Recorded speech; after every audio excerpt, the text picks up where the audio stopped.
Hi, I'm Carmen. I'm a teacher, an ADHDer, a certified life coach, and I created this podcast to spread awareness about ADHD, anxiety, and other mental health conditions and neurodevelopmental disorders. Let's chat about all the challenges, the fun, and the struggles of these things. Are you ready? Let's get started. Hi, friend. Today, we are going to dive into the topic of overwhelm.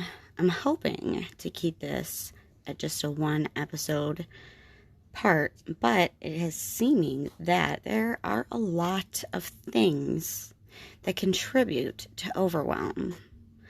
Now, I want to let you know there are ways to do so because I used to use overwhelm as a default emotion. Like, I'm just overwhelmed, I just can't. And I would use that as a reason to just not do anything, which, as we know, does not help anybody. So I do have proven strategies that work, that I use, that other people use, my clients use, that other my fellow focused members use. Again, remember, I am in a community of ADHDers led by Kristen Carter, an ADHDer who is an ADHD coach, and she is fabulous. Like, head to the show notes if you just want to sign up now, because her entire class on overcoming overwhelm is amazing. But if you're like, I'm short on cash right now, so I'll just stick with this, that's great too, and I appreciate you.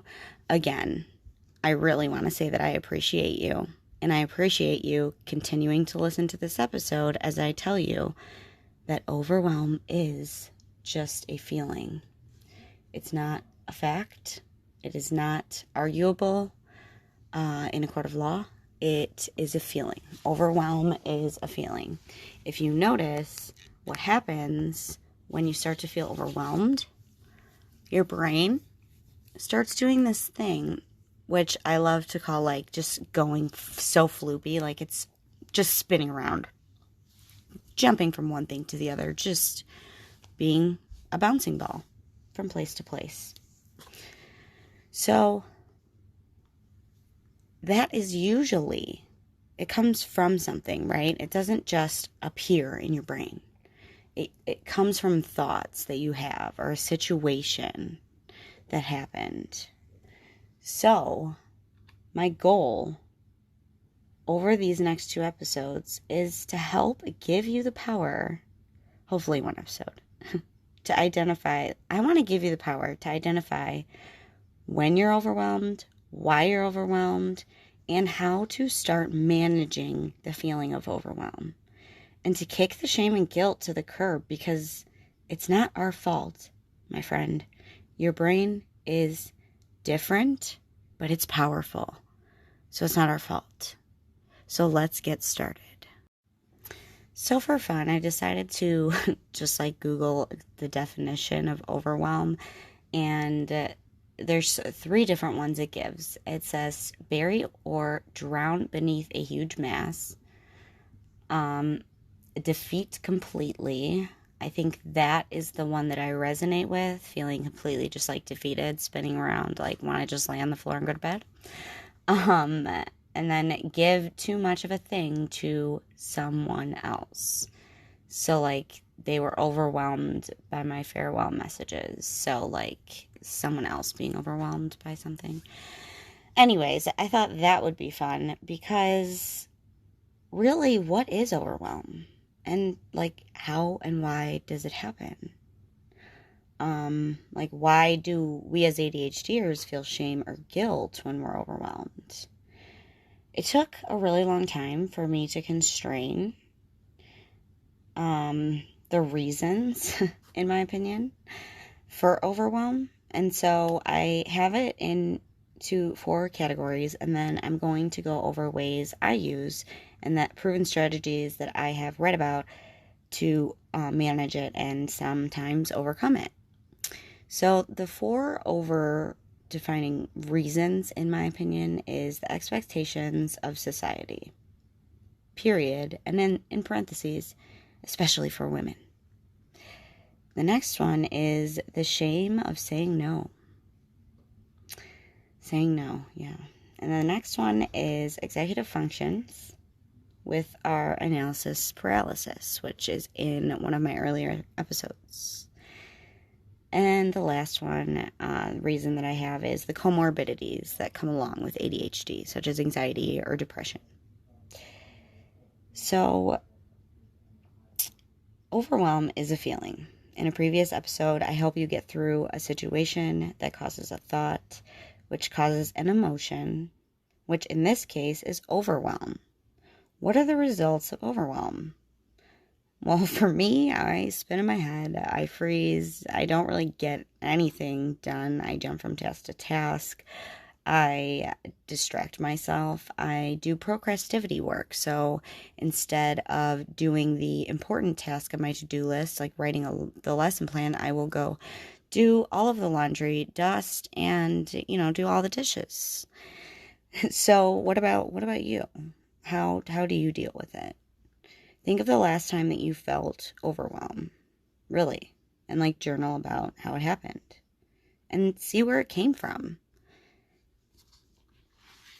Overwhelm is caused by so many different things. I really had to constrain to keep the length of the episode lower, but in my opinion, from my sources, always linked in the show notes, it has to do with societal expectations, the shame stigma of saying no, the brain of a person with ADHD and the comorbidities that accompany it, and just the amount of stuff, stimulation, and choices there are in life for an ADHDer. I've heard and read this quote a lot, and it goes just like this. If you've met one person with ADHD, you've only met one person with ADHD. This resonates with me so much because it's just so true. All brains are different. Even if you're typically developing, if you're neurodivergent, if you are even when we have ADHD, it just makes our brain that much more unique, which is why we have to work a little bit harder sometimes. So we don't function that well in a linear world. We are divergent, out-of-the-box thinkers. We do not have a clear concept of time. Dr. Russell Barkley says our time blindness impedes us from making decisions in the present based on past information and setting goals by using guesswork of the future from past experiences. We have trouble doing that. We see here and we see now, and a lot of times that can cause some overwhelm. So, predicting all the things and doing all of that, we have to work harder at all the mundane and tedious tasks that is just being an adult. So it's no surprise that with ADHD, overwhelm is an emotion our brains just love to offer up because it's easy. Do you see? It's easy. Our brains like to keep us safe. It's easy. So our brains, as I've mentioned before, are meant to protect us and to perform. They want to keep us safe, and they want us to do our work with the least amount of emotional or uncomfortable emotions and the least amount of work possible, which for ADHDers means the least amount of steps, or writing out all the steps and doing them little by little. So they want to keep us safe, and our prefrontal cortex, or the CEO of our brain, I like to call it the manager, is supposed to regulate thinking, thought patterns, and regulate our behaviors. So planning, focus, predicting, and regulating. This part of our brain is smaller and does not produce the same amount of neurotransmitters needed to perform these skills. With a regular person, the prefrontal cortex doesn't develop fully until you're 25. They don't know what age for ADHDers, but it doesn't matter when it's fully formed because it's still impaired. which again are expectations of society. All those things I mentioned are expectations of society without the consideration of the development of one's prefrontal cortex. Money management, organization of skills of items and of time, managing emotions and impulsivity are all needed for the mundane, everyday things like cleaning, dishes, laundry, just keeping a clean house in general, paying bills, repairing things, working, and then caring for any children or pets that you may have. Overwhelmed yet? Just kidding. Most of the time, a lot of these things require all of the skills that are either housed in the executive function or prefrontal cortex of our brain, or they're used within the neurotransmitters that run through those parts. Emotional sensitivity and the shame around saying no is also a factor. ADHDers tend to be people pleasers. We don't like feeling the uncomfortable feeling of saying no. So we are the yes men, if you will. Always agreeing, overloading our plates with too many obligations outside of what you're expected to do as an adult already, which I mentioned is hard enough. So saying no, it's super hard to do. No, I get it. I've become very, very, very in tune with when to say no, how to say it nicely, and I've gotten much better at it, but it takes practice because it's super hard. I'm saying that over and over again because it's really, really, really hard. Telling someone you can't help them feels so uncomfortable. Telling someone, no, I cannot loan you this money because it's the last of my money, feels really uncomfortable. I don't know why us ADHDers would rather put someone else's happiness in front of our own comfortability, but we just, sometimes our brains are we would just rather do that than say no, because saying no is so uncomfortable. But later on, not having that $20 probably will be uncomfortable too, so you just kind of double dose yourself with uncomfortable there. So it's necessary to say no, to protect our mental health, our energy, our physical well-being. Refer to episode 25 to understand the quadrants of energy and giving and receiving and all of that.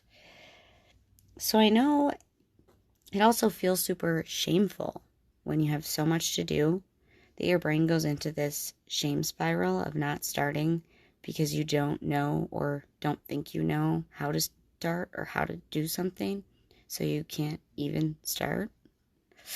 Hypersensitivity is a strong attribute of ADHD. It's not in the DSM-5, but it's an attribute. A doctor said it. I don't remember who. It's probably linked in the show notes somewhere in one of the sources. But when you don't think you know how to do something, you don't start. And you shame spiral in the shoulds, if you will. I should be starting this. I should be starting this. But I'm scrolling Facebook. But I'm doing the dishes. This is why we feel that overwhelm so incredibly intensely. So, Kelly and I will be running a workshop on October 8th of 2022. Head to the show notes and fill out the form to register and join us for some fun. So remember, our situations or something somebody did, some fact that cannot be argued by a court of law, causes a thought in your brain. Your brain offers a thought. If you decide to take that thought and believe that thought, it creates a feeling. This drives your action. This is why overwhelm usually leads to not getting anything done. It's how you think about the things that are overwhelming you. So, if we can shift into getting all of that stuff out of our head, because guess what, my friends? I'm a teacher, so I like to use this analogy, but it originates from my coach and her coach. Anyways, our brains are not filing cabinets, okay? My filing cabinets at work are a mess for a reason, because I shove all this stuff in there that's not supposed to be in there. It's for file cabinets. It's for filing. It's for memories. One thing. And it's supposed to get cleaned out. Like, we're supposed to write it down. You're supposed to get it out. Your brain is not a filing cabinet. It's not a storage locker. It is not a desk drawer or several. Get all of it out. Literally, just take out a notebook, piece of paper, whatever, get a pen, and start writing. Everything. And even when you stop, just ask yourself, what else? What else? Set a timer, 10 minutes. See how much comes out of your brain. It may surprise you. I'm telling you. It surprised me. One of the first times that I did this, I wrote 3.5 pages of just thoughts and feelings and all of the things. And then I read it and I was like, oh my gosh, all of this is going on in your brain right now? Wow. And then we can start to use some of these strategies.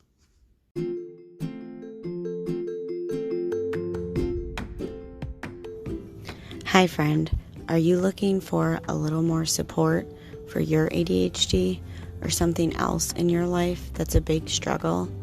You are in luck. Head to the show notes to sign up for a free one-on-one coaching call with yours truly, me. Stay authentic, friends, and go sign up.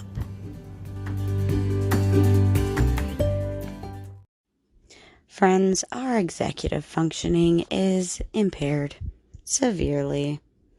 We struggle with completing simple tasks from start to finish.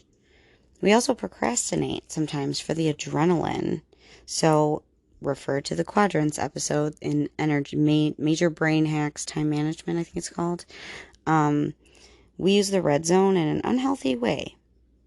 And then after a while, like, you train your brain to do that unintentionally, and then your brain just does that all the time, which creates burnout and shutdown when you're overwhelmed, because we're completely trying to just reduce all of this anxiety and cope with all the emotions that surface.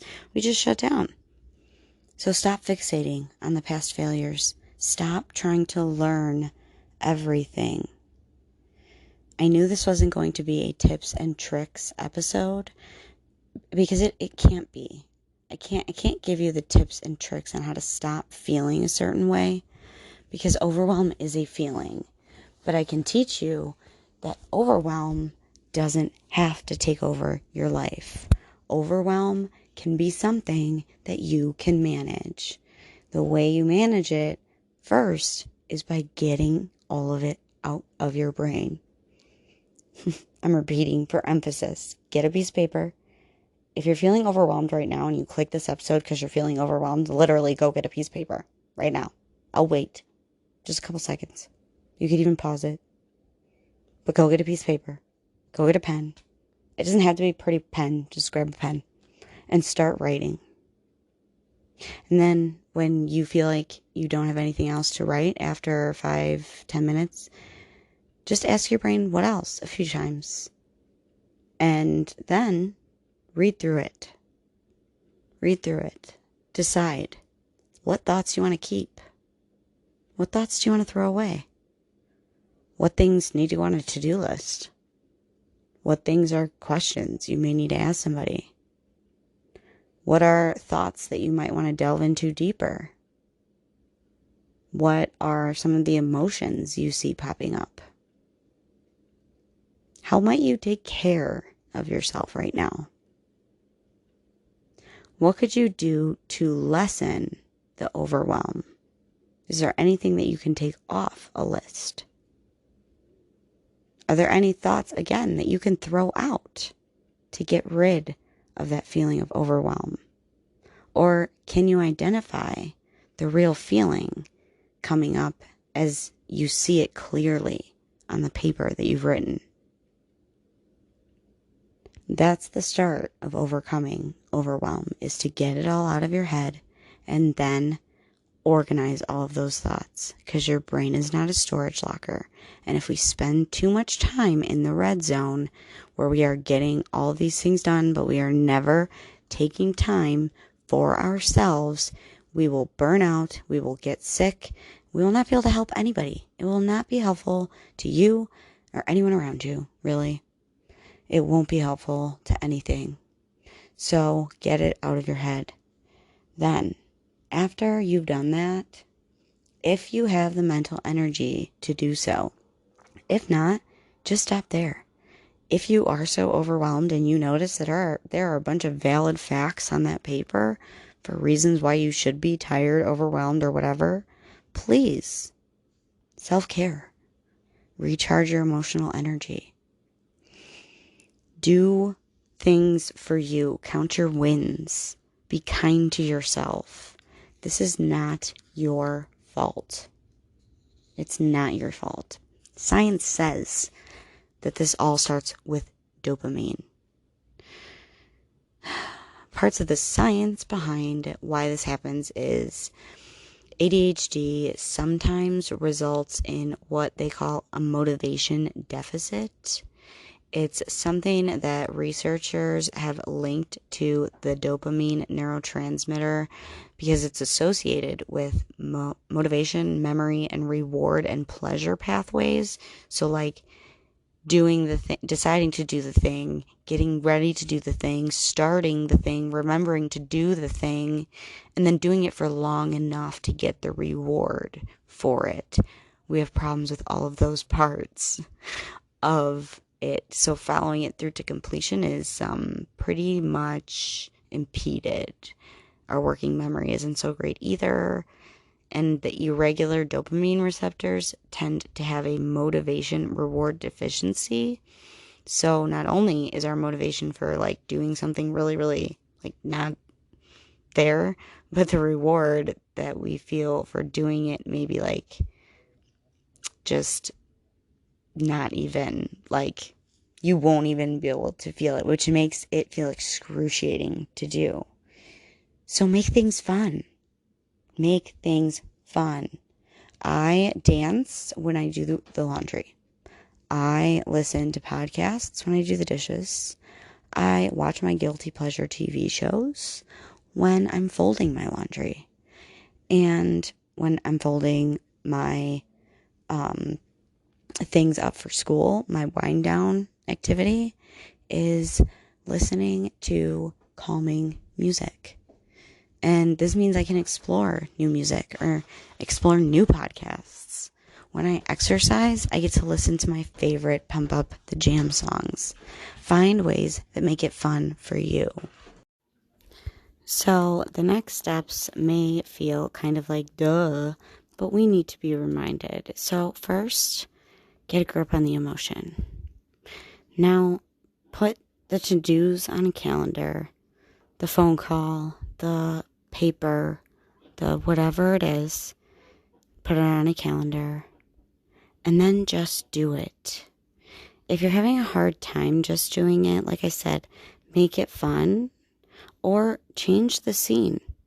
Take your stuff and go outside or go to a different room in your house or take it to the local coffee shop. That always works. Maybe you can enlist a support team, so ask for help from loved ones. You can ask for help from coworkers, from friends, anyone who you feel understands and will help you. And then every little while, just like I do things like switching up my routes to work that I take, the drive that I take. But switching up your routine every, 3 to 6 months also helps with ADHD because we like novelty. We like new things. We like things to be different a lot. Like sometimes we don't like change necessarily or like transitions, but we do like novel things.